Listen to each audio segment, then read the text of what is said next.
May 21st. Field of View. My photography education began in a Nikon class many years ago, and more recently in a series of photography classes for graphic designers. Other than light, one of the most important elements of a good photo is its framing, fitting the subject of the photo into the field of view of the camera. How the subject is positioned determines the photo's balance, making it appealing. We often see individuals in snapshots, glimpses of who they are. We do not see the rest of their story, their experiences outside the framed picture and beyond our field of view. Learning more about them, we understand better who they truly are, but only God knows the full picture. It is our tendency, by God's design, to categorize people, to sort everything mentally and assign names, placements, and numbers to each encounter.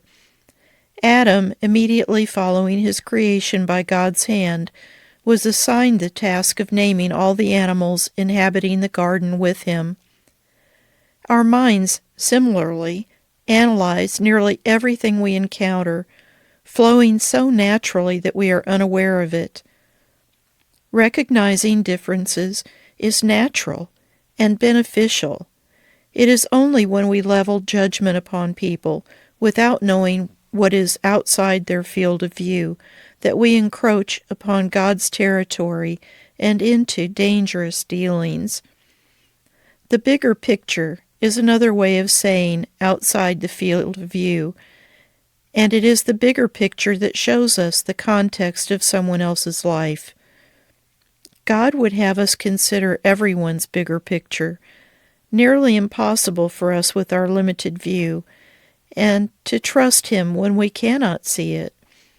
I will admit that this is one of my most difficult tasks, the assignment from my Father to love and forgive, to understand those whose field of view is mostly shielded from my view.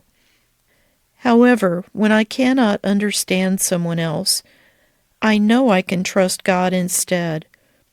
Conversely, when I cannot understand criticisms from others and their misunderstandings of me, I must also remember that they have a limited field of view.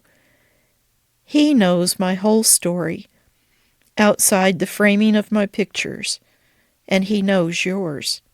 Jesus knows.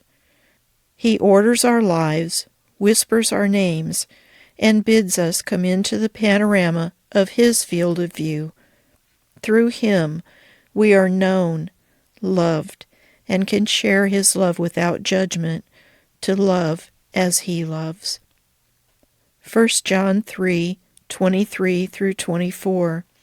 And this is His command, to believe in the name of His Son, Jesus Christ, and to love one another as He commanded us. Those who obey His commands live in Him and He in them. And this is how we know that He lives in us. We know it by the Spirit He gave us.